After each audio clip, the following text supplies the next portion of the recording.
തിരുവനന്തപുരത്ത് CCTV ക്യാമറകൾ കവർന്ന പ്രതി പിടിയിലായിരിക്കുന്നു. ചിറയൻകീഴ് ശാസ്തവട്ടം സ്വദേശി സജനാണ് പിടിയിലായത്. മോഷണം നടത്തുന്ന ദൃശ്യങ്ങൾ അതേ CCTVയിൽ പതിഞ്ഞിരുന്നു. ഇതിൽ നിന്നാണ് പ്രതിയെ തിരിച്ചറിഞ്ഞത്. അരുൺ സോളമനാണ് ചേരുന്നത്. അരുൺ, CCTV മോഷ്ടിക്കുന്നയാളെ അങ്ങനെ CCTV തന്നെ കുരുക്കിയല്ലേ?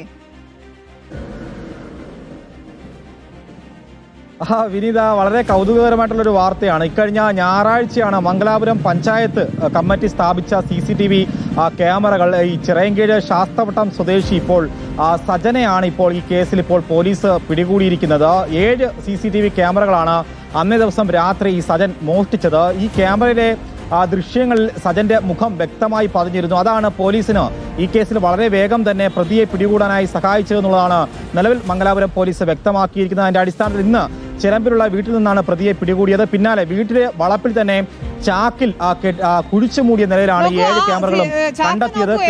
CCTVകളാണ് ഇയാൾ മോഷ്ടിച്ചിരിക്കുന്നത്. അരുൺ, ഒരു കൗതുകം കൂടി ഉള്ളത്, ഈ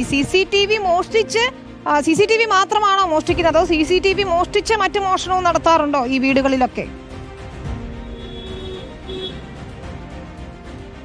ഇത് സമാനമായി മറ്റ് കേസുകളിൽ പ്രതിയാണ് എന്നുള്ളതാണ് നിലവിലുള്ള അറിയാൻ സാധിച്ചത്. മറ്റ് മോഷണങ്ങളും ചെയ്തു വരുന്ന വ്യക്തിയാണ്. നിലവിൽ ഈ മംഗലാപുരം ഭാഗത്ത് പ്രത്യേകിച്ചും തോന്നയ്ക്കൽ ലൈഫ് സയൻസ് പാർക്ക് മുതൽ ശാസ്തവട്ടം വരെ ധാരാളം ഈ അറവുശാല മാലിന്യമൊക്കെ ഇടുന്ന ഒരു പ്രശ്നമുണ്ടായിരുന്നു. രാത്രികാലങ്ങളിൽ തെരുവ് നായ ശല്യവും കാട്ടുപന്നിയുടെ ശല്യവും രൂക്ഷമായതിന് പിന്നാലെ നാട്ടുകാരുടെ പരാതിക്ക് പിന്നാലെയാണ് മംഗലാപുരം പഞ്ചായത്ത് കമ്മിറ്റി കെൽട്രോൺ 10 ലക്ഷം രൂപ നൽകി ഈ ക്യാമറകൾ സ്ഥാപിച്ചത്. പക്ഷേ ഈ ക്യാമറയുടെ അവസാനവട്ട ഈ കണക്ഷൻ നൽകുന്നതിനിടയിലാണ് ഈ സജൻ വന്ന് അവിടെ നിന്നും ഈ ക്യാമറകൾ മോഷ്ടിച്ചു പോയത്. എന്തായാലും വളരെ CCTV മോഷ്ടിച്ച് മോഷണം നടത്തുകയാണെങ്കിൽ ആ CCTV തന്നെയാണ് ഈ കള്ളനെ കുരുക്കിയിരിക്കുന്നത്. ഏതായാലും CCTV കള്ളൻ ഇപ്പോൾ പിടിയിലായിരിക്കുകയാണ്. അരുൺ സോളമനാണ് വിശദാംശങ്ങൾ നൽകി.